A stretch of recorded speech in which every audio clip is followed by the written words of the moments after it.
We all know white Egypt is a joke, but how did that lie even get started? And how did the Euro clowns sell the idea of whites in Africa anyway?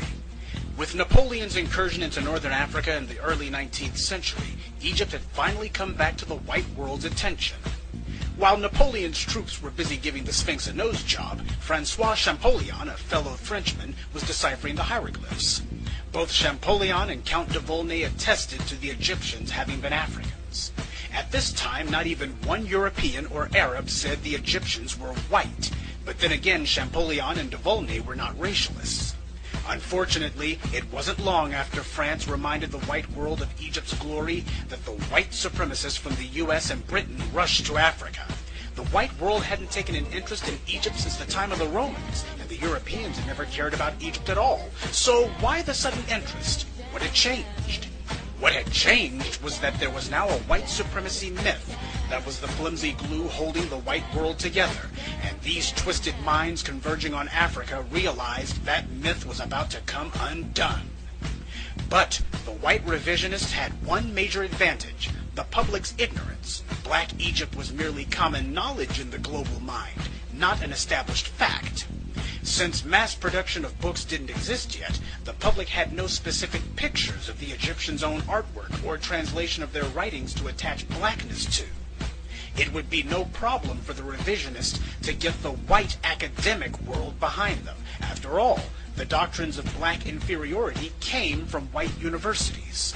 Most of the book and magazine publishers were white university men, just like the white supremacists who were rewriting Egypt's history. Not only would these colleagues eagerly publish these lies, they'd also ensure anything to the contrary simply wouldn't be printed in books or magazines. The cool, rational analyses of men like Herodotus and Champollion had now been outlawed. The racists were about to rewrite history. These men created Egyptology, the first racial philosophy masquerading as a science. From now on, the Egyptians would no longer be the last word on their own world. White scholars would be the authorities now. They began the whitewashing of Egypt using the popular medium of that day: books. This is a scene of Egyptian women drawn by the Egyptians' own hands. See any pale skin, any blonde hair or blue eyes? But this was what the whites put in their books. This is an image of Princess Kemsit. Her name means the Black Lady. Notice she's being tended by white slaves. But in white books, they show the opposite. Queen T, King Tut's grandmother, and her husband Amenhotep III. You can guess what whites did with those two. And with the advent of movies, their propaganda now had the advantage of sound and moving pictures. No one realized it at the time, but whites were manufacturing their own image library. Since there were no images of white Egyptians, whites simply decided to fabricate their own. Every few years we see another big-budget propaganda piece. Different stories, but always the same lie. And after 100 years of this, the whites' manufactured images are now more familiar to the world than any of the ancient Egyptians' authentic pieces, which whites almost never show. In a world where most people get their information from TV, and they think that what they see in the movies is somehow real, is it any surprise that whites could use their media monopoly to sell the biggest lie in history? And so, black skin would be called tanned. The Egyptians would be reimagined as the same race as the vile Asiatics who they detested. White people would have dreadlocks and kinky hair now. The Nubians would be cast as the authentic blacks. The white writers would try to falsify a contrast between them and the newly minted white Egyptians. The white authors would talk about ancient Egypt, but they used terms meant to remind people of the world of the 19th century. This helped create a false association in the reader's mind between Egypt's mostly winning its wars with Nubia and the European conquest in Africa, as well as slavery in America. All they had to do was leave out 90% of the facts and keep repeating their revised version until it stuck. Here's an example of how they did it. This image is a reproduction that is shown in nearly every white-authored book on Egypt, Tut slaying the Nubians. Whites like to point out that some of the Nubians are jet black. But they always conveniently omit that most of the Nubians are shown as being the same reddish-brown color as Tut and having red hair like Ramses II.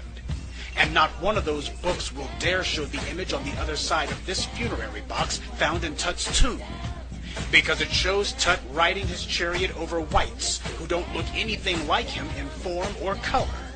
And if this picture of Tut warring with a handful of Nubians who look just like him is proof that the Egyptians hated blacks, then what does it mean when Ramses III rides over an entire ocean of Caucasoids?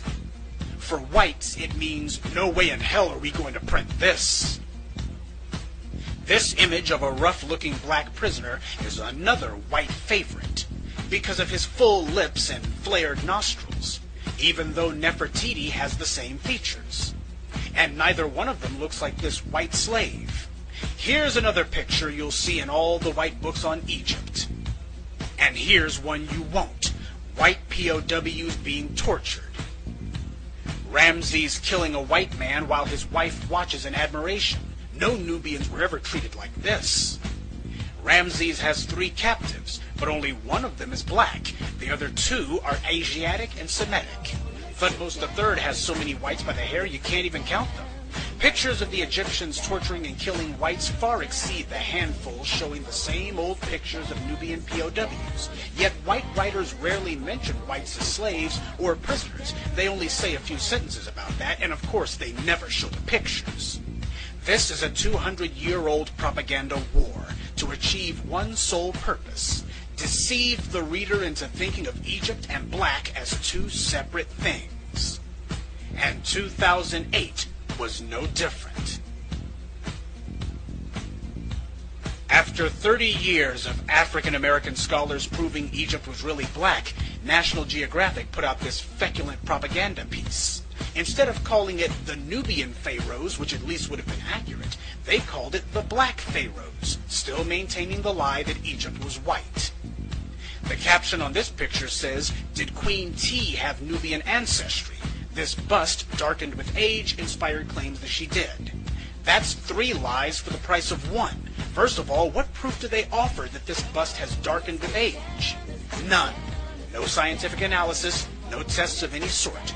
They simply say it and expect you to buy it.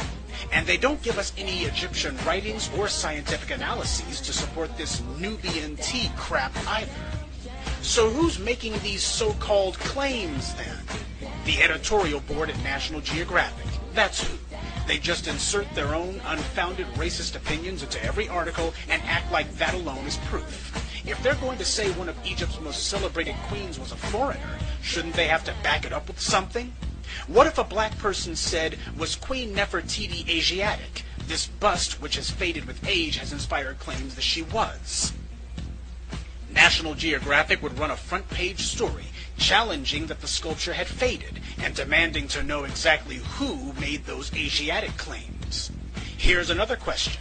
If Queen T was Nubian, doesn't that mean her grandson, King Tut, was part Nubian as well, and that this pale reconstruction is a complete fraud? Because the Euro clowns at National Geographic have never said Tut's sculptures have darkened with age. So if Tut's grandmother was black, and National Geographic concedes that his sculptures are accurate to his skin tone, why did they make him look like Casper the Friendly Ghost then? Because it's never been about Egypt. It's about supporting the myth of white supremacy that undergirds European power today. The Euro clowns realize they're losing. Not long ago they said no blacks built Egypt. Now that science has proven them wrong, they're trying to claim the Ethiopians are Caucasians. Because many Ethiopians have narrow noses, whites think they can use that to claim Ethiopians aren't like those other Africans who have bones in their noses and plates in their lips. I guess no one ever told the Europeans that it's the Ethiopians, like the Surma and Mercy tribes, who put plates in their women's lips. So if Ethiopians really are Caucasians, then that means it's whites who don't have any better sense than to put dinnerware in their mouths. Didn't see that one coming, did we? Maybe next time you'll think before you lie. Whites have been taught to worship themselves. Perhaps they should have chosen another god. One who was smarter.